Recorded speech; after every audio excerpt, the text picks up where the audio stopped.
It's the Bard Knocks Life. Hey, everybody. Once again, we are back. And once again, we are looking at the Chronicles of Narnia. Right now, Lion the Witch in the Wardrobe, Chapter 4, Turkish Delight. But what are you? Said the Queen again. Are you a great overgrown dwarf that has cut off its beard? No, your Majesty, said Edmund. I never had a beard. I'm a boy. A boy? She said. Do you mean you are a son of Adam? Edmund stood still, saying nothing. He was too confused by this time to understand what the question meant. I see you are an idiot, whatever else you may be, said the Queen. Answer me once and for all, or I shall lose my patience. Are you human? Yes, your Majesty, said Edmund. And how, pray, did you come to enter my dominions? Please, your Majesty, I came in through a wardrobe. A wardrobe? What do you mean?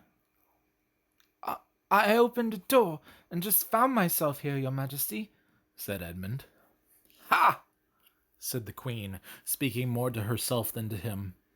A door from the world of men. I have heard of such things. This may wreck all, but he is only one, and he is easily dealt with. As she spoke these words, she rose from her seat and looked Edmund full in the face, her eyes flaming. At the same moment she raised her wand, Edmund felt sure that she was going to do something dreadful, but he seemed unable to move. Let me just mention, Edmund immediately starts cowering, calling her Your Majesty. He doesn't think for a moment that she could be lying. He doesn't think anything of the sort because he's just frozen with fear. He has no backbone. He has no courage at this point. And I think that's something that a lot of adaptations don't really get. They kind of get this idea that Edmund is just a headstrong boy. But quite frankly, a lot of what he's doing in spite is because he's scared and he's trying to assert his own dominance in a cowardly way. And when someone is legitimately stronger than him, he immediately backs down. So, I mean, obviously, she's overpowered levels of stronger than him. Very obviously, even just from her size, but that's beside the point. Then, just as he gave himself up for lost, she appeared to change her mind. My poor child, she said in quite a different voice. How cold you look. Come and sit with me here on the sledge. I will put my mantle around you, and we will talk. Edmund did not like this arrangement at all, but he dared not disobey. He stepped onto the sledge and sat at her feet, and she put a fold of her fur mantle round him and tucked it in well. Perhaps something hot to drink? said the Queen. Should you like that? Yes, please, your Majesty, said Edmund, whose teeth were chattering. The Queen took from somewhere among her wrappings a very small bottle, which looked as if it were made of copper. Then, holding out her arm, she let one drop fall from it onto the snow beside the sledge. Edmund saw the drop for a second in midair, shining like a diamond, but the moment it touched the snow, there was a hissing sound, and there stood a jeweled cup full of something that steamed. The dwarf immediately took this and handed it to Edmund with a bow and a smile. Not a very nice smile.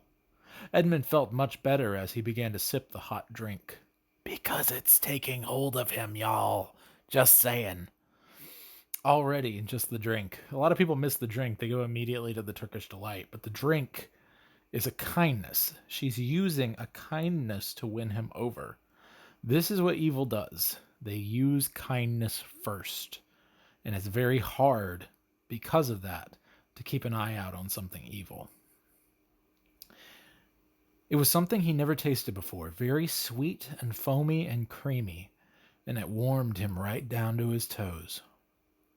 It is dull, son of Adam, to drink without eating, said the Queen presently. What would you like best to eat? Turkish Delight, your Majesty, said Edmund.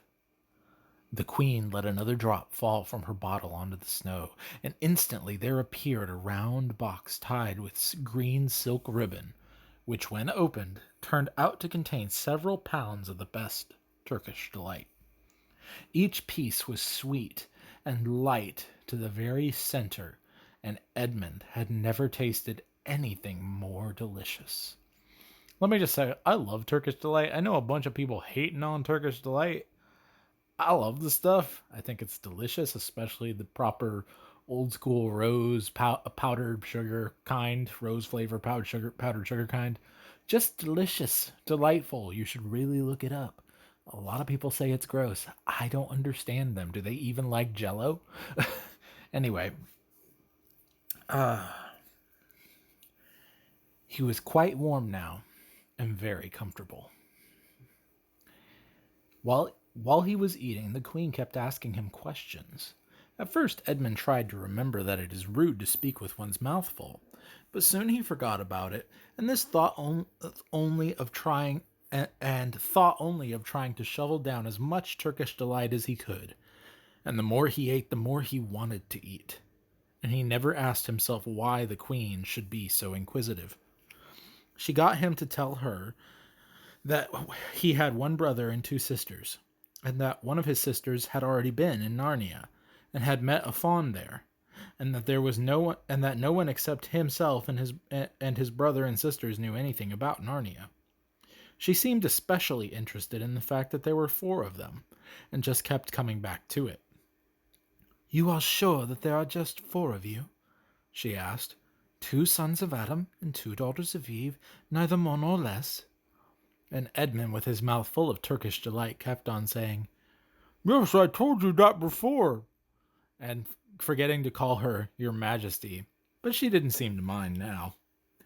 At last, Turkish Delight was all finished, and Edmund was looking very hard at the empty box, and wishing she would ask him whether he would like some more. Probably the queen knew quite well what he was thinking, for she knew, though Edmund did not, that this was enchanted Turkish Delight, and that anyone who had once tasted it would want more and more of it, and would even, if they were allowed, go on eating it till they killed themselves. I love how dark that is. That's just some straight Grimm Brothers fairy tale stuff. And Lewis just kind of glosses over it. I mean, if she knew this could do this, has she done it before? Just saying. That's a really gruesome way to kill someone. But she did not offer him any more. Instead, she said to him, "Son of Adam, I should so much like to see your brother and your two sisters. Will you bring them to me?" "I'll try," said Edmund, looking at the empty box. "Because if you did come again, bringing them with you, of course, I would be able to give you some more Turkish Delight. I can't do it now. The magic will only work once. In my house, it would be another matter." "Why can't I go to your house now?" said Edmund. When he had first got onto the sledge, he had been afraid that she might drive away with him to some unknown place from which he would not be able to get back. But he had forgotten about that fear now. This is another thing that evil does. They replace one fear with another. They replaced his fear of her with a fear that he wouldn't get any more Turkish Delight. Edmund did what Chocolate Knox, one of my friends, says. He took the cookie. He took the Turkish Delight. And now he's hooked. Oh, let's see. Where was I?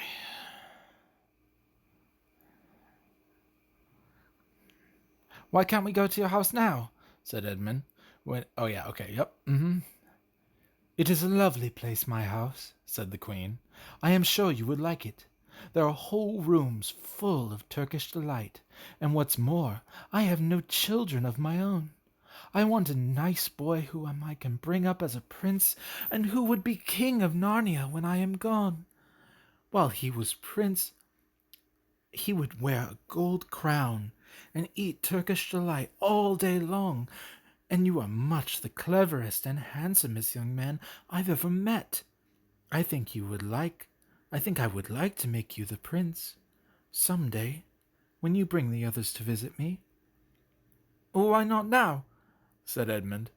His face had become very red, and his mouth and fingers were sticky. He did not look either clever or handsome, whatever the queen might say.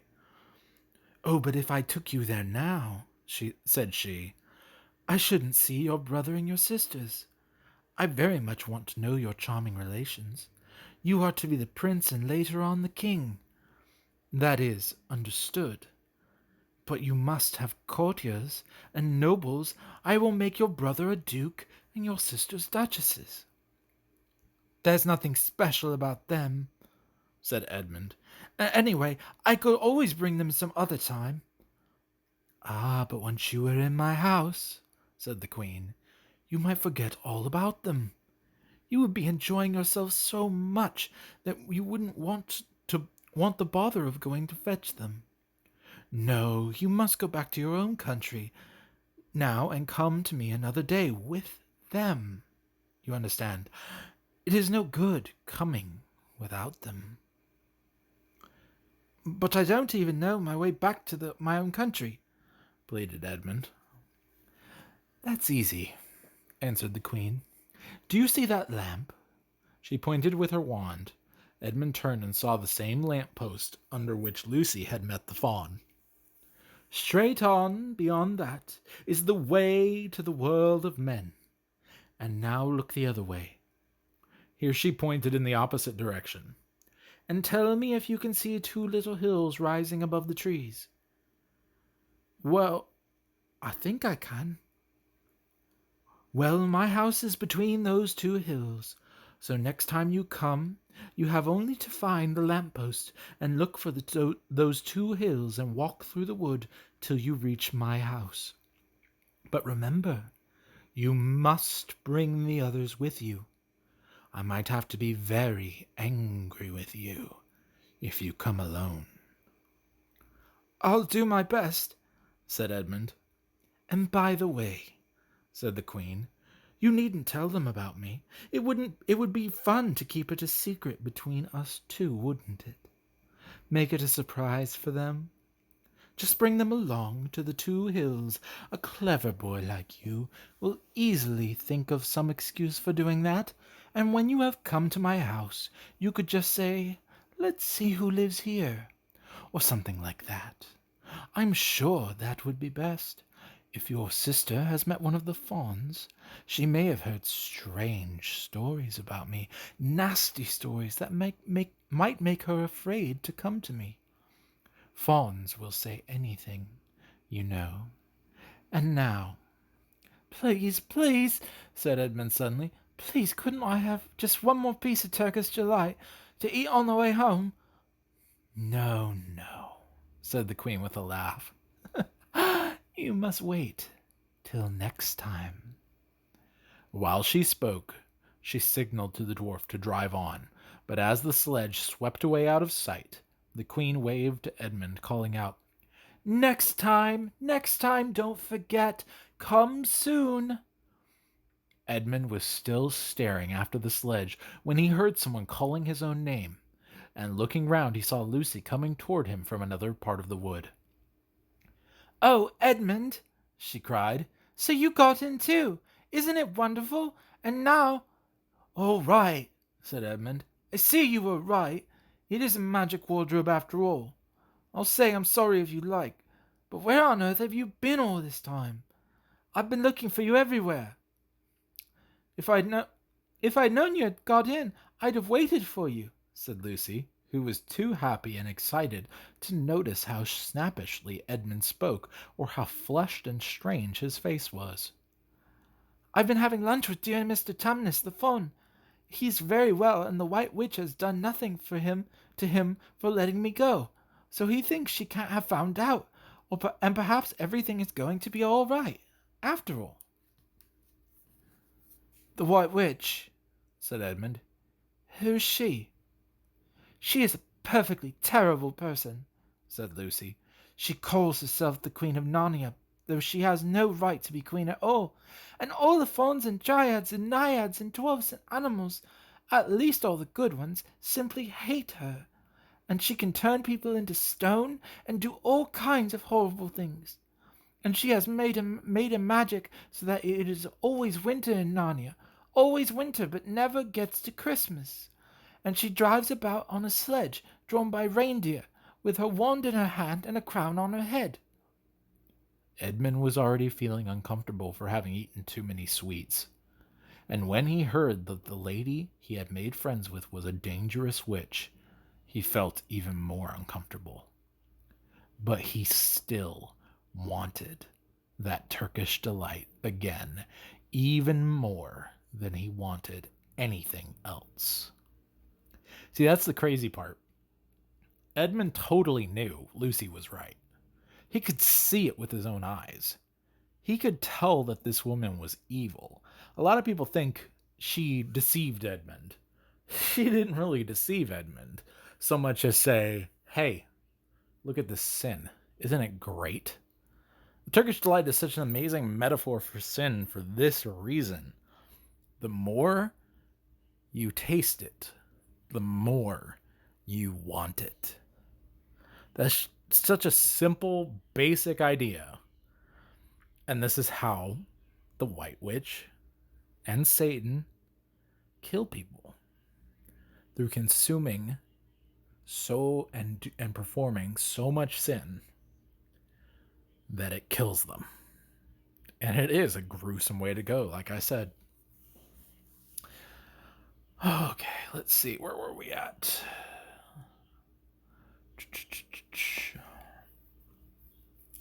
Who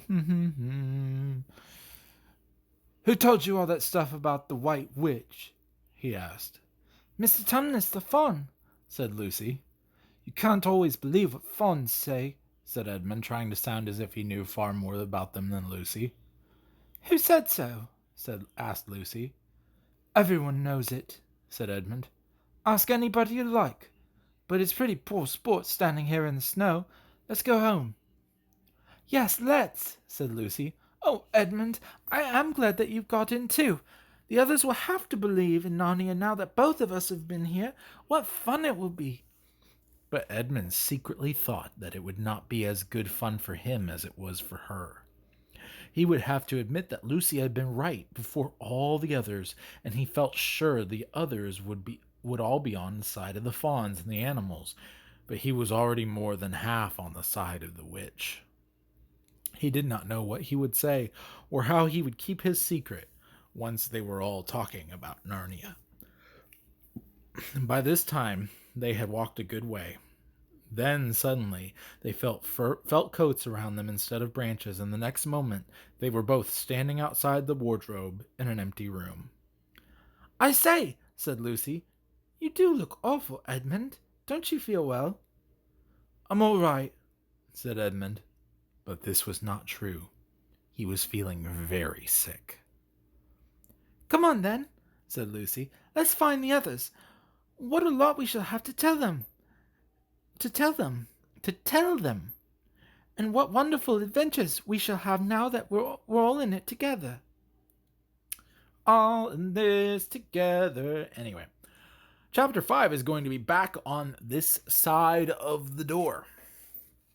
So yeah, I mean, it's one of those classic temptation scenes in children's literature for a good reason.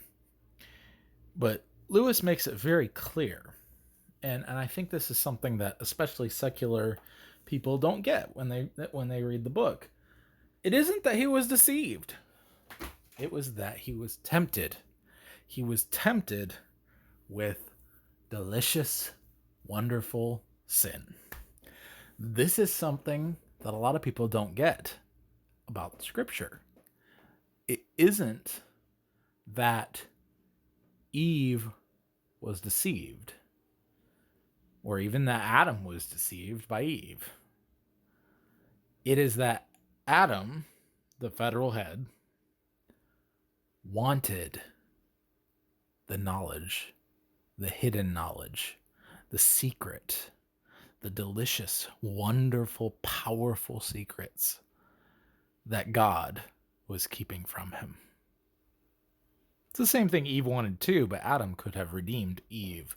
That's a whole other subject that a lot of people don't talk about a lot. Adam could have redeemed Eve. He could have faced his own problem and, quite frankly, died in her place and saved the human race. Now you might go, oh, well, what would have happened? Believe me, God would have made a way as far as procreation goes.